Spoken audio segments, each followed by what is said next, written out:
Beloved chosen one, there is something the enemy understands about you long before you fully understand it yourself. That is why your life has never felt ordinary. That is why you have been opposed in seasons when you were only trying to survive. The pressure around you is not random. The resistance has a pattern because your calling has a pattern. Darkness studies what heaven has placed inside you, even when you are still doubting your own strength. The enemy can sense the oil on your life before you learn how to name it. That is why confusion tries to surround you early. That is why rejection seems to greet you at doors other people walk through with ease. That is why delay has tried to make you believe you were forgotten, when in truth you were being marked, separated, and preserved. You have asked why the battle became intense before the promise became visible. You have wondered why your heart has carried burdens you never asked for, why your spirit can feel danger before others notice it, why you cannot fully settle into places that look comfortable but feel empty. The answer is not that you are broken. The answer is that you are seen in the spirit. You carry something that disturbs what was sent to keep people asleep. Your sensitivity is not weakness. Your discernment is not overreaction. Your difference is not a mistake. It is evidence. The Word of God declares in the first letter of Peter, chapter 2, verse 9, "But you are a chosen generation, a royal priesthood, a holy nation, His own special people, that you may proclaim the praises of Him who called you out of darkness into His marvelous light." This is why the enemy watches you so closely. You were never designed to remain in darkness, and more than that, you were called to come out carrying light with you. Every attack has been trying to make you forget your spiritual identity before you ever step into its full authority. But what has been hidden is beginning to rise in your awareness. You are starting to see that the warfare was never proof of your failure. It was proof of your significance. The enemy does not waste pressure on an empty vessel. He targets what threatens his hold. So stand still for a moment and let this settle into your spirit. You are not overlooked. You are not late. You are not disqualified. You are someone heaven has marked with purpose. And what is waking up in you now will make past confusion begin to make sense. Like this message, share it with someone who needs confirmation. Subscribe for more, and comment 318 if you are ready to see yourself the way heaven already does. The attacks that followed you were never meaningless. They formed a trail, and that trail reveals more than your pain. It reveals your calling. You have been surrounded by battles that seemed too precise to be accidental. Opportunities collapsed at the edge of breakthrough. Relationships shifted when you began to grow. Weariness arrived when clarity started to rise. You were not imagining the pattern. The enemy has been responding to what your life is meant to become. What tried to break your confidence was reacting to the authority hidden in your future. Many people think calling is confirmed only by open doors, applause, and visible favor. But often the first sign of a real assignment is resistance. When heaven marks a life, darkness takes notice. That does not mean darkness has power to cancel what God has spoken. It means your presence creates disturbance in places where deception once felt safe. The struggle has been intense because your assignment is not small. You were not shaped merely to exist, blend in, and disappear into a crowd of distracted people. You were formed to carry something that shifts atmospheres, exposes lies, and reminds others that God still moves with power. That is why certain seasons felt heavier than they should have. You were carrying more than personal trouble. You were standing inside a spiritual conflict connected to purpose. Some attacks were designed to make you misread yourself. Some were designed to make you call your calling a curse. Some were designed to convince you that because the road was hard, the destination could not be holy. But the difficulty was never proof that God abandoned you. In many moments, the pressure itself was exposing the value of what has been placed within you. It was proclaimed in the second letter to Timothy, chapter 1, verse 7. For God has not given us a spirit of fear, but of power and of love and of a sound mind. This is where the pattern begins to break. Fear is not your inheritance. Confusion is not your name. Mental torment is not the final voice over your life. The enemy has tried to send fear because fear can make a chosen person retreat from doors they were born to walk through. But what God placed in you is stronger than what has been sent against you. Power remains in you. Love remains in you. A sound mind remains in you. Even after the blows, even after the setbacks, even after nights when your strength felt low, the signature of God is still on your life. And the very attacks that tried to bury your identity are becoming the evidence that you were always called to rise. The war over your life has never been fought only around you. It has been aimed through your thoughts, your focus, your expectation, and your ability to recognize what God is showing you. The enemy knows that if he can blur your vision, he can delay your steps. If he can exhaust your mind, he can make you question what heaven already confirmed. If he can keep you trapped in overthinking, fear, and inner noise, he does not need to chain your hands, because a clouded mind will often stop a chosen one before any visible barrier appears. That is why some of your hardest battles have happened in silence. On the outside, people may have seen you functioning, speaking, working, and surviving. But inside, you were fighting to hold your ground.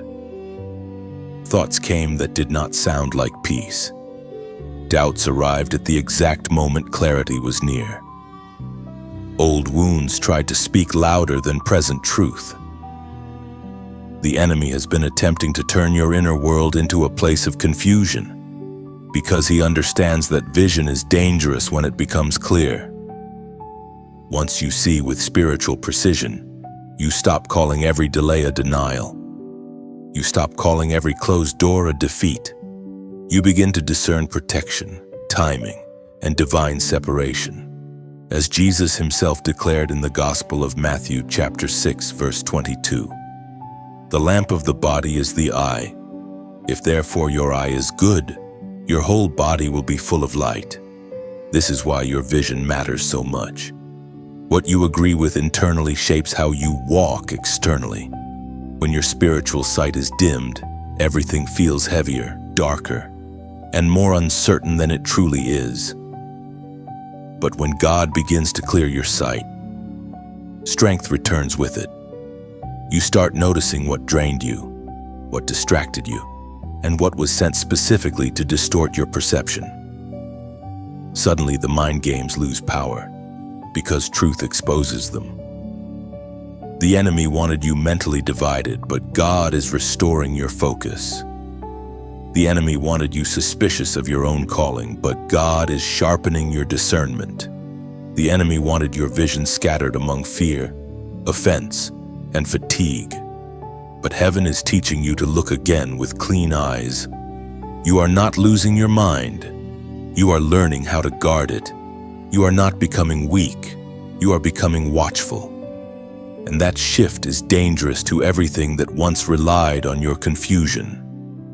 Comment eyes open below as a sign that you are choosing spiritual clarity over mental noise. And let that declaration remind you that what God is revealing must now be protected. If this message is feeding your spirit and helping this channel continue reaching others with strength and truth, your support through a donation becomes part of that work in a meaningful way. There was a moment when you almost gave up, and the enemy knew exactly how critical that moment was. It was not just about your emotions, and it was not just about one hard week, one betrayal. one delay, or one closed door. It was a spiritual intersection.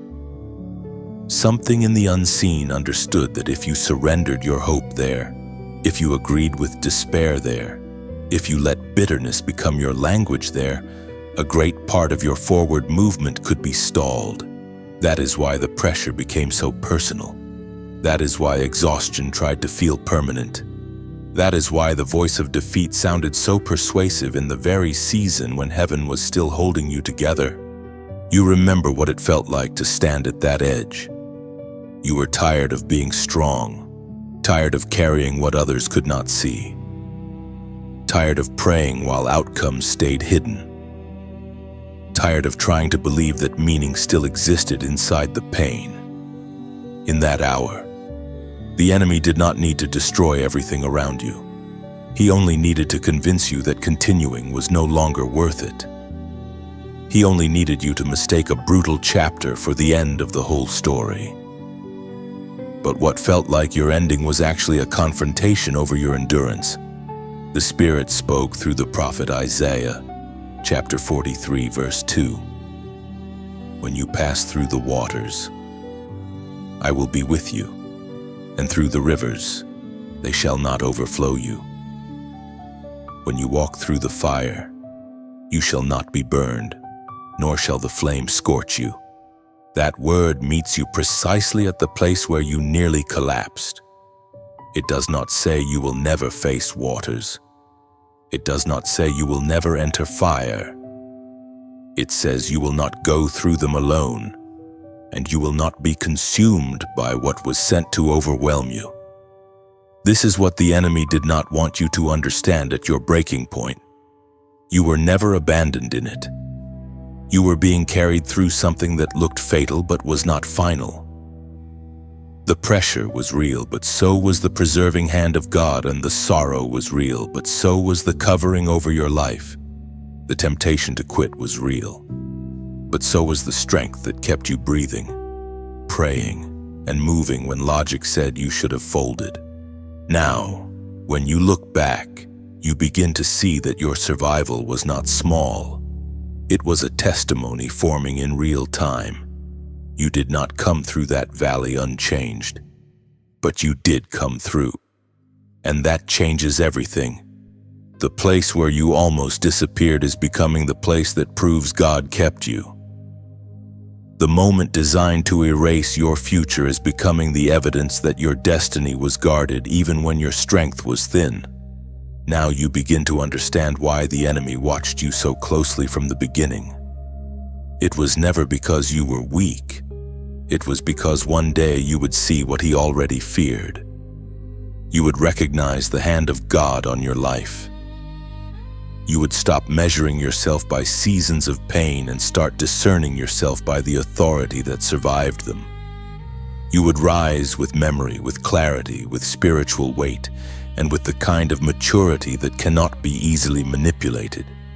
What darkness tried to hide from you is becoming impossible to ignore. You are not merely someone who endured hardship. You are someone being shaped into living evidence that God preserves purpose through pressure. There is a difference now. The same situations that once made you doubt are beginning to teach you. The same attacks that once confused you are now exposing patterns you can identify. The same resistance that once drained you is now confirming that your life carries consequence in the unseen realm. You are no longer reading every battle as punishment. You are beginning to see warfare as confirmation that your obedience matters. That shift changes everything. Once a chosen one becomes aware, the enemy loses the advantage of surprise.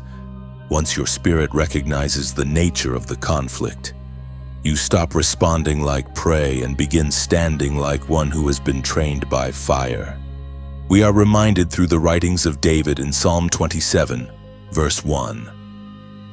The Lord is my light and my salvation. Whom shall I fear? The Lord is the strength of my life. Of whom shall I be afraid? This is not borrowed courage.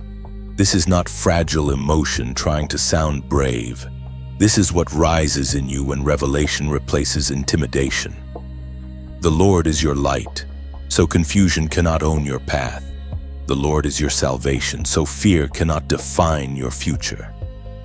The Lord is the strength of your life, so what once tried to weaken your resolve cannot have the final word.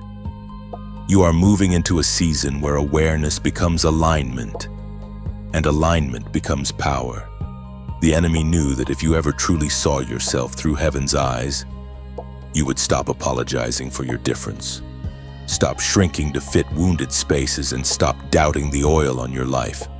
So take this moment deeply into your spirit. The fear was loud, but it was not Lord. The attack was real, but it was not ultimate. The delay was painful, but it was not denial. You are rising into what heaven declared long before opposition ever appeared. And now that your eyes are opening, you can no longer live as though you were ordinary. Comment 524 below as your sign that you are stepping into this awareness and refusing to remain blind to what God has placed within you. And now you stand like a keeper of a small dawn, holding in your hands a light that was never meant to end with you. If this message has touched the hidden chambers of your spirit, let your light be the soft striking of a match in the dark, a quiet sign that something living has awakened in you. Let your share become a bridge of lanterns across the night for someone still searching for one clear beam of hope. Let your comment be a stone placed on this altar of remembrance, a witness that your soul was here and did not turn away. Let your subscribe be like returning to a well the desert could not bury. And if your heart is moved to donate, let it be like pouring oil into a sacred lamp, so this flame keeps reaching weary hearts. Nothing here is demanded. It is simply light choosing to multiply.